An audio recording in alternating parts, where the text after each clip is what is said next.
Bueno, acá en Palsur vamos a tener el placer y el honor de... Yo voy a tener el placer y el honor de hablar con un amigo, acá un amigo de Tierra del Fuego, Antártida, Isla del Atlántico Sur, ex secretario de Energía de la provincia, militante peronista, ferviente militante peronista como lo es Moisés Olorza. Hola Moisés, ¿cómo estás? Hola Luciano, ¿cómo estás? Gracias por la oportunidad, por la entrevista entre amigos. No, la verdad te agradezco a vos que hayas venido acá, a este lugar que es Cavas del Fin del Mundo, para poder conversar de algo muy interesante y muy efervescente, que es la actualidad. Así es. Vos estás especializado en temas de energía, en el tema, todo lo que tiene que ver con la política energética. Para empezar, quiero que me describas vos cuál es la actualidad mundial y la actualidad argentina en relación a la cuestión energética y cuál es el significado geopolítico que tiene hoy la energía en el mundo y en el país. Bueno, para comenzar, digamos, en el contexto mundial en el que se está dando la guerra principalmente entre Rusia y Ucrania, yo la denomino, como muchos especialistas en el mundo, la denominamos la guerra por la descarbonización, ¿no? Por la transición energética.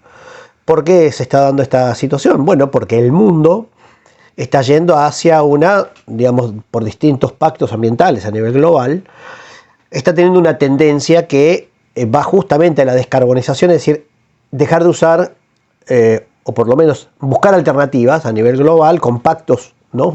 Casi universales, para la huella de carbono, para ir dejando atrás la huella de carbono, que significa el uso básicamente de combustibles fósiles. Para ello es absolutamente necesario e imprescindible utilizar una energía alternativa de transición, es decir, de un camino hacia un objetivo. Ese camino se está tomando a nivel mundial con el metano, con el gas natural. Por lo tanto, ese mercado de gas natural hoy está siendo sometido a puja y lucha de poderes de potencias mundiales. En el caso de China, Rusia como aliados, y en el caso de Europa como jamón del medio de los Estados Unidos.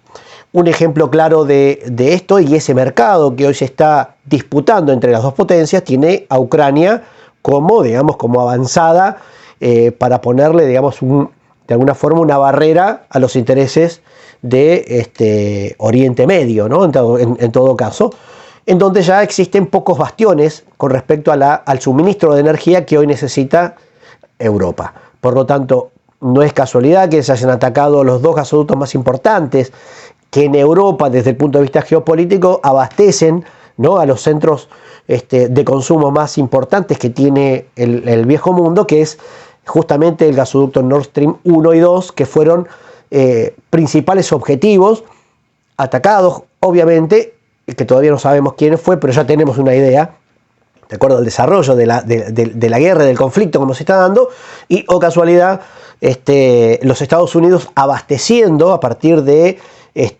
un nuevo crecimiento de las exportaciones de GNL de los Estados Unidos hacia Europa, entrando por Portugal y España. Es decir, lo que antes proveía Rusia a través de los gasoductos, que en algunos puntos todavía sigue abasteciendo a través de Crimea, tiene como objetivo principal por parte de otra potencia quedarse con ese mercado abasteciéndolo a otros precios. Y eso justamente... Precio más caro.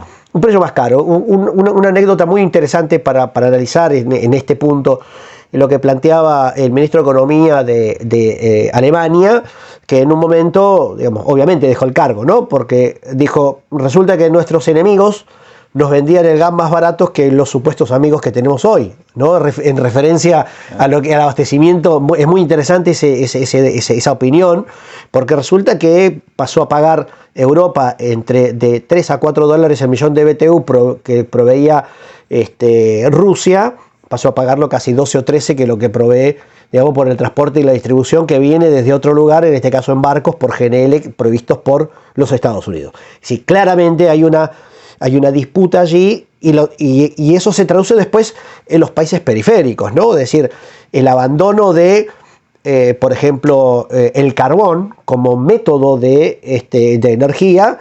Lamentablemente, a través de la guerra se produjo un retroceso a nivel global, en donde los grandes emisores de gases de efecto invernadero volvieron a utilizar el carbón como energía barata, lo cual pone al planeta otra vez en riesgo y obviamente sin cumplir los objetivos que se fijaron para la Agenda 2030, ¿no? BRICS por un lado, por el otro lado, digamos, la OTAN, que están en esa disputa, digamos, de esa nueva hegemonía mundial, ¿no? Y eso se traduce en ese punto como para sintetizar y contestar esa pregunta de cómo viene a nivel global. Claro. Ahora, obviamente, en esta globalización, a mi criterio, alejándose, la Argentina y Latinoamérica tiene grandes posibilidades en ese nuevo mercado. Lamentablemente no hemos podido del todo en el Mercosur formar una alianza estratégica de los recursos naturales que hoy el mundo necesita en esta nueva guerra híbrida, la tercera guerra mundial híbrida como se está dando a cuentagotas, en donde el mercado tanto de alimentos como de energía, la Argentina y Latinoamérica no está aprovechando esa oportunidad que sí se dio pasada la Segunda Guerra Mundial, ¿no? Mientras están proveyendo de armas, digamos, entre distintas potencias, un blindaje económico que tiene todavía las transacciones en dólares. Después de la Segunda Guerra Mundial, hay muchos países que ya se animan a no tener esa moneda o a desprenderse de la moneda del dólar como mercado internacional, tanto de agroindustria, digamos, granos y energía en todos sus modos. Con respecto a esto vos, ahí el otro día leía a una persona que decía de que el occidentalismo exacerbado de Javier Milei, que es más o menos lo que estás diciendo vos, lo que nos produce es que nosotros nos pongamos de un lado de un conflicto que no nos pertenece. Exacto. Y que nos termine trayendo problemas a nivel económico. Sin duda, la Argentina, después del gobierno de Macri y el endeudamiento brutal que sufrió, digamos, se quedó sin acceso a los mercados internacionales, ¿no? Porque los recursos que tiene la Argentina sin una estrategia que genere riquezas para el pago de esa deuda, ¿no? Odiosa, que había que haberla, digamos, que había que haberla auditada y haberla denunciado en tribunales internacionales, porque el pueblo argentino ya está pagando con miseria y hambre, digamos, una deuda que fue claramente violatoria de los propios estatutos del Fondo Monetario Internacional. La Argentina, con el gobierno de Javier Milei, vuelve otra vez a la misma lógica de la dependencia de los Estados Unidos y elige claramente un bando con un posicionamiento en base a Israel como aliado y a los Estados Unidos como aliado, mientras nosotros tenemos un enclave colonial en nuestro Atlántico Sur, ¿no? Que forman parte de la alianza estratégica de la OTAN, en donde tenemos parte de nuestro territorio usurpado, fortaleciendo, digamos, de alguna forma la posición de la OTAN en el Atlántico Sur y no debilitándola como debiéramos tener para generar algún tipo de oportunidad de recupero de nuestra soberanía plena sobre el archipiélago. Ni hablar del contexto que se da frente a la Antártida y los anuncios que por parte de Rusia hace poquito tiempo fueron noticia a nivel global, que se encontraron yacimientos de los más importantes que conoce la humanidad, ¿no? en la Antártida. Por lo tanto, tenemos un horizonte de conflictividad que, si no termina pronto, digamos, a la Argentina le puede traer serios dolores de cabeza, porque el gobierno de Milei está yendo hacia la ultraderecha, está radicalizando sus decisiones y está comprimiendo la economía, primarizando los recursos naturales y entregándolos casi al mejor postor, ofreciéndolos a la potencia que seguramente va a estar dedicada en esta alianza con los Estados Unidos, con el gas, el petróleo y el litio, y con Israel, con el agua y la Patagonia como reserva, digamos, de esos recursos naturales, que hoy está en plena guerra también, o pleno conflicto que tiene Israel con Palestina, insumiendo otro foco que hay que tener muchísima atención de cómo se posiciona la Argentina, porque en lugar de generar oportunidades de comercio, oportunidades de generar riquezas, de industrialización, de manufacturería argentina, de exportaciones para asumir los compromisos, está retrocediendo, digamos, en un achique económico que está llevando a la Argentina a 5 puntos de caída del PBI en 6 meses de gobierno. Por lo tanto, no veo, digamos, cómo la Argentina puede llegar a salir de este embrollo cuando las oportunidades están en el mundo y tendríamos que estar construyendo plantas de GNL, agregándole valor a Vaca Muerta, viendo en Tierra del Fuego y en el Atlántico Sur, la cuenca Malvinas, cómo fortalecer la empresa de bandera para que podamos tener proyectos exportables por nuestra bicontinentalidad, nuestro cruce bioceánico que tenemos en el Atlántico Sur para llegar a esos mercados que hoy necesitan de la energía, del petróleo, del gas, del litio, de fertilizantes, etcétera, que se podrían tranquilamente formar parte de ese desarrollo que la Argentina no está aprovechando y que lamentablemente no se ve en el próximo corto plazo que tenga un horizonte de esas características. No lo veo. Hace poco, en realidad en esta Argentina lo de ayer parece que hubiera pasado hace mucho tiempo porque pasan muchas cosas por día. Sí. Vimos que la Patagonia o los gobernadores de la Patagonia empezaron a hablar de decir, bueno, no le vamos a dar más gas a la nación y todo lo demás. ¿Cómo veis vos la proyección patagónica en relación al planteo de política exterior y económica en relación a la energía que está llevando adelante el gobierno de Javier Milei? Bueno, yo creo que corremos un serio riesgo de las necesidades coyunturales de cada una de estas provincias que conforman las Provincias Unidas del Sur y que están mirando más bien su cuestión interna y su permanencia dentro de los cargos que tienen por elecciones que vienen, en lugar de hacer un bloque uniforme en defensa de la soberanía en todos sus aspectos. Digo, soberanía territorial, soberanía marítima, aeroespacial, digamos, educativa, cultural, todas las soberanías que entendemos, ¿no? Hay que sostener con una mirada patriótica, principalmente patriótica, profundamente humanista, que no lo veo, pero principalmente nacional, ¿no? En lugar de eso veo, digamos, cómo se van acomodando cada uno de ellos con un principio de amenaza, como fue la quita, ¿no? La quita de Nacho Torres, de cuando sucedió la quita de los subsidios al transporte en el interior, ¿no? El subsidio al transporte. Y amenazaron, y uno veía, digamos, se asomaba de alguna forma una resistencia patagónica incipiente, liderada por un radical que a los 10 minutos se dio vuelta, ¿no?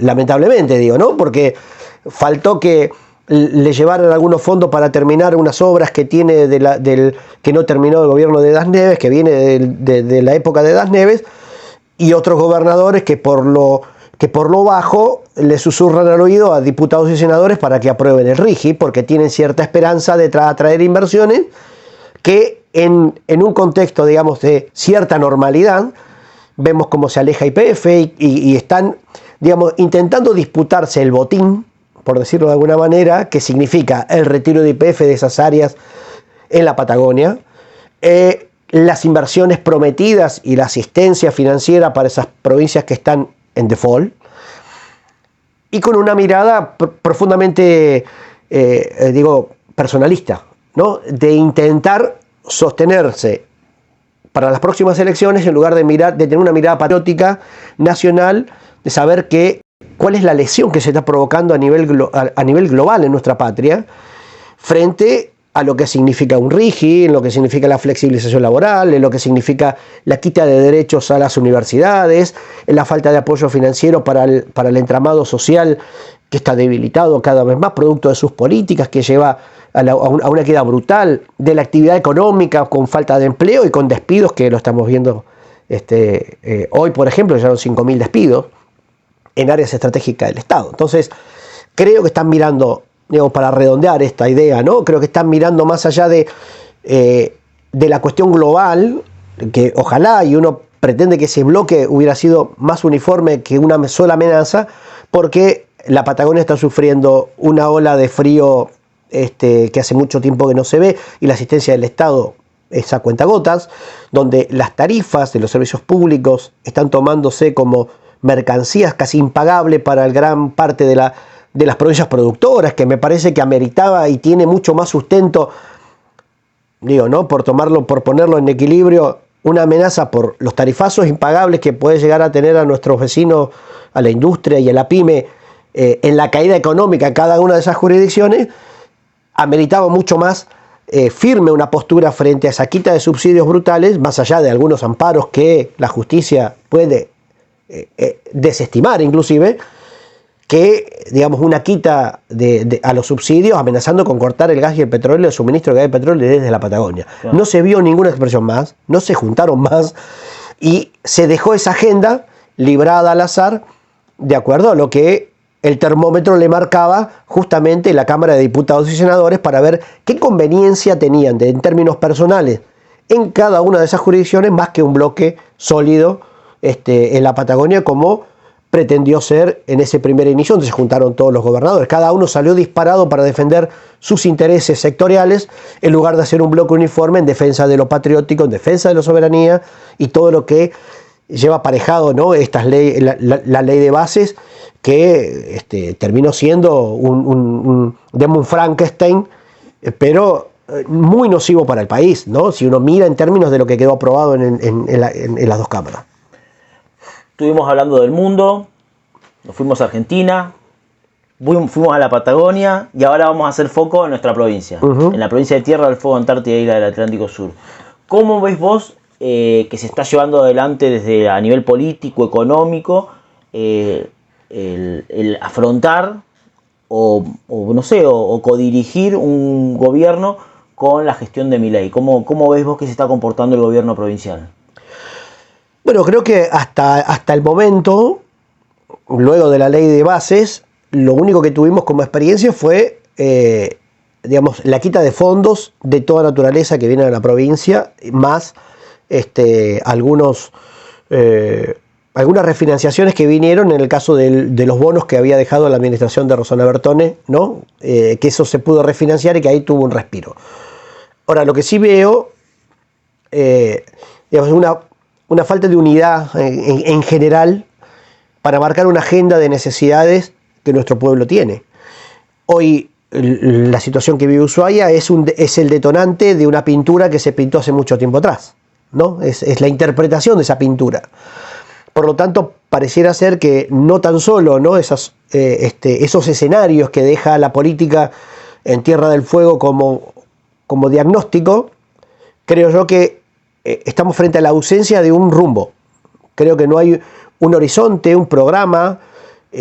A 40, 50 años, después de tener 40 años, 42 años la ley 19640, la ley de promoción industrial, donde está desmembrada completamente, donde está desvirtuada completamente y donde los fondos de la matriz productiva están retenidos por nación y no se generó el blindaje necesario para que esos fondos hoy pudieran servir para seguir generando empleo frente a la caída brutal del empleo en Tierra del Fuego, que lleva entre 7 puntos y 10 puntos reales, y ni hablar de los informales, donde no se trabaja sobre una estrategia del corto, mediano y largo plazo con ejes que son transversales, que debieran ser transversales a la política en 30, 40 o 50 años. Energía, servicios públicos, salud y educación, como ejes, digamos, de política pública que resuelva de alguna forma, y esto sí, digo, una fuerte impronta peronista, la demanda de la periferia, que es donde, como dijo el Papa Francisco, las necesidades están en la periferia, ¿no? Y desde la periferia hacia al centro de las ciudades, con una mirada profundamente humanista, deberíamos resolver esas cuestiones que la demanda social después te confían en el voto. Por lo tanto, si vemos que nos alejamos de ese objetivo, digamos, macro, de resolver esos problemas de nuestro pueblo, obviamente vamos a tener los problemas electorales que estamos viendo, donde gana la ultraderecha en Tierra del Fuego, impensado en Tierra del Fuego, donde tienen varias bancas, ¿no?, los liberales libertarios, que no tienen nada ni de liberales ni de libertarios, pero sí ocupan lugares de poder y de decisión en los consejos deliberantes, en la legislatura, pusieron diputados y senadores que hoy votan a favor de una flexibilización laboral, del endeudamiento y de todo lo que ya vemos. Entonces, creo que esa falta de rumbo y esa falta de horizonte que tiene la política necesita, a mi criterio, los brazos abiertos, generosos y desinteresados para armar un programa y un proyecto que resuelva esas cuestiones de base y de fondo, pero que principalmente pongan el foco en el trabajo y en la dignidad del pueblo fueguino. Y vos, en general, en la nación, vos sos una persona que formás parte de un esquema nacional de un partido que tiene una vertiente nacional, el peronismo. Exacto. Vos sos peronista, formás parte de algunos partidos, creo que estás en Soberanos, tenés un partido propio acá en la provincia. Desde el punto de vista nacional y provincial, ¿cómo vos creés que tiene que orquestarse a nivel político, no solamente con las propuestas, a nivel político, una alternativa a lo que está sucediendo actualmente? Bueno, principalmente entendiendo que hay una alternativa, que existe. Y creo que la única fuerza política que puede resolver este desafío que presenta este tiempo es el peronismo. No me cabe duda que es el peronismo el que puede presentar, digamos, porque a veces Milei juega con esto de que no hay otro camino.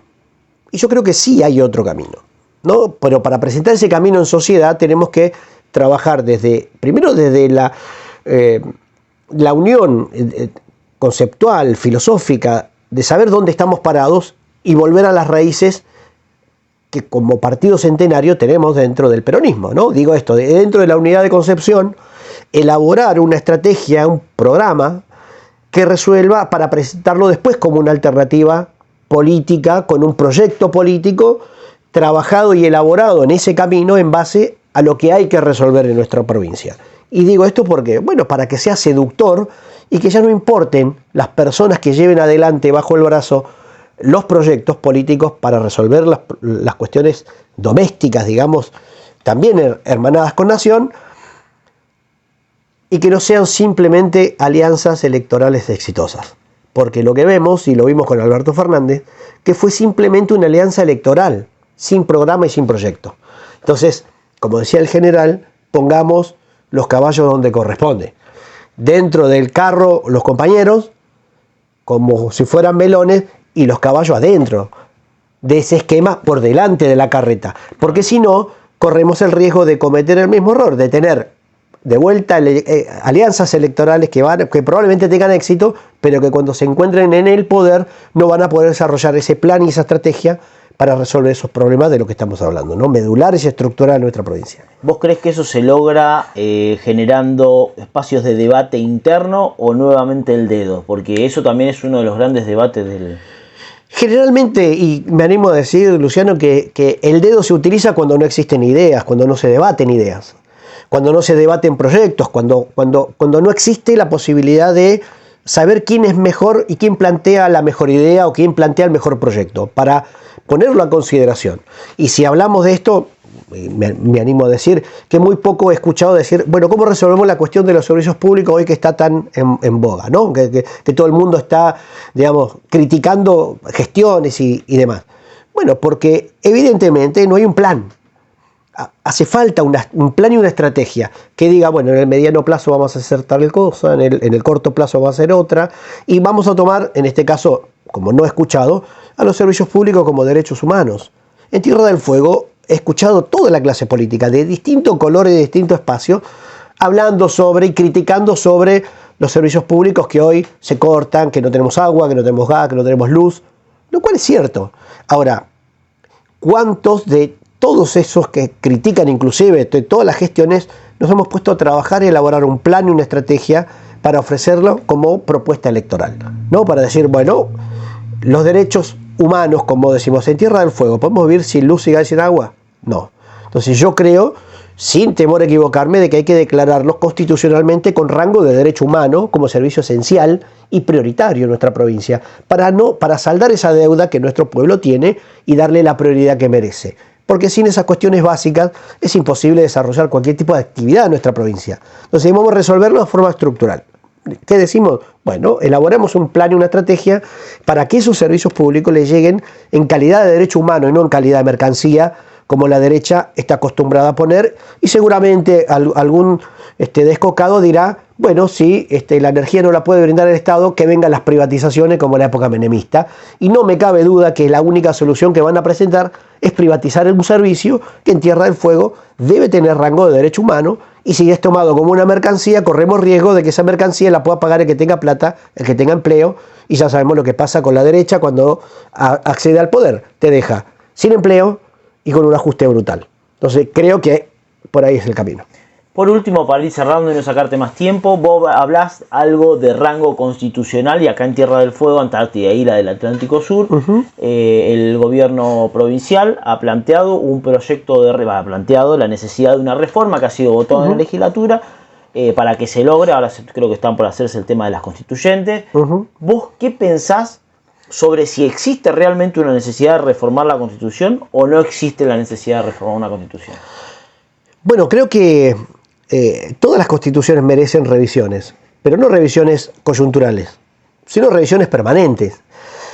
Y no veo desde la última reforma constitucional de la provincia enmiendas constitucionales que salden algunas cuestiones que, sin necesidad de una reforma estructural, como la cantidad de artículos en una sola hoja se presentó, digamos, sobre tablas de la legislatura, no es un buen mensaje político para la sociedad, ¿no? Que después empiezan, ¿por qué? Porque después empiezan las especulaciones del por qué se toma un tratamiento de una carta con las características que tiene la Constitución de Tierra del Fuego, y me parece que sí presenta distintas oportunidades de mejora en esa Constitución, ¿no? Si uno mira los artículos que están puestos, digamos, como a consideración para reformar, yo me animo a decir que, digamos, no hay que tener miedo a las reformas. De hecho, estoy a favor de las reformas cuando son reformas modernas, donde se incluyen distintas alternativas para solucionar los problemas de los fueguinos. Ahora, es contradictorio ponerlo en esos términos cuando hay un montón de problemas que los fueguinos tenemos que no están resueltos todavía. Que no necesitan reforma. Y que no necesitan una reforma. Hay que trabajar sobre, digamos, ponerse a trabajar para resolver esos problemas, para que el ambiente, porque nos están diciendo, bueno, a veces dicen, bueno, nunca es tiempo para la reforma, lo cual a veces tiene cierta razón. Ahora, nunca es tiempo para la reforma porque no están resueltos el resto de los problemas. Porque si tuviéramos realmente una calidad de vida superior, con una movilidad ascendente, una riqueza distribuida en todos sus aspectos, hablo de la riqueza energética, de la riqueza de los recursos que recibe la provincia y de la matriz productiva provincial, me parece que esto estaría resuelto. Y decir, bueno, sí, es momento de decir, vamos a tocar distintos puntos en reformas parciales como son claramente, ¿no? Como instrumento válido, ¿no? Entonces digo, sí, estoy a favor de las reformas.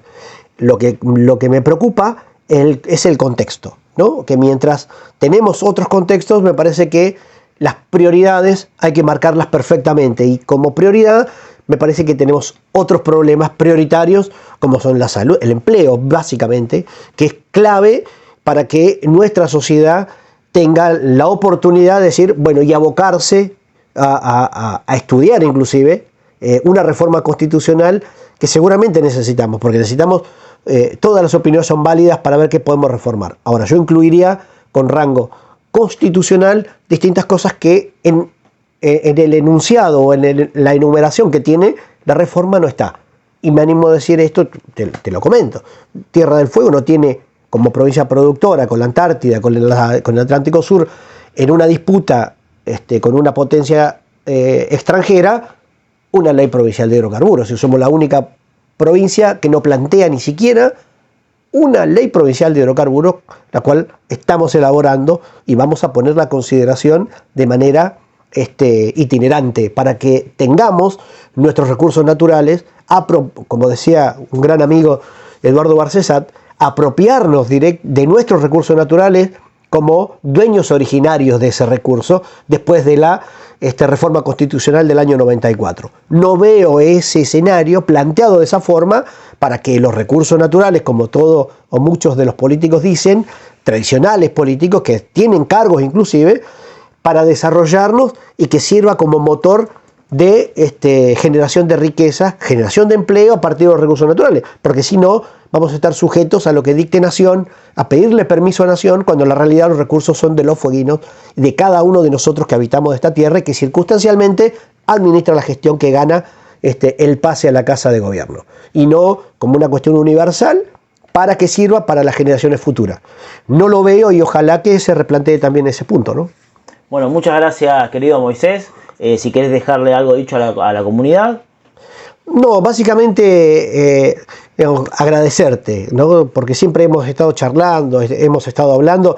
Nos preocupa mucho la cuestión de soberanía. Sé que estamos permanentemente trabajando sobre eso. Tenemos, no tan solo en clave colonial, tenemos un radar instalado en Tierra del Fuego. Todavía no sabemos cuál es el futuro de esto. Tenemos el mundo conflictuado permanentemente en una disputa geopolítica yendo hacia un cambio de paradigmas en muchos aspectos, ¿no? Que van a afectar también a la Argentina, y la Argentina inmersa dentro de ese mundo, Tierra del Fuego cumple un rol clave en este planeta con la entrada a la Antártida, y no estamos haciendo lo que debemos hacer como fueguinos, como argentinos, para apropiarnos como nos corresponde por derecho propio y originario de esos recursos naturales para nuestras futuras generaciones, y eso me preocupa. Bueno, muchas gracias, Moisés querido. Vamos.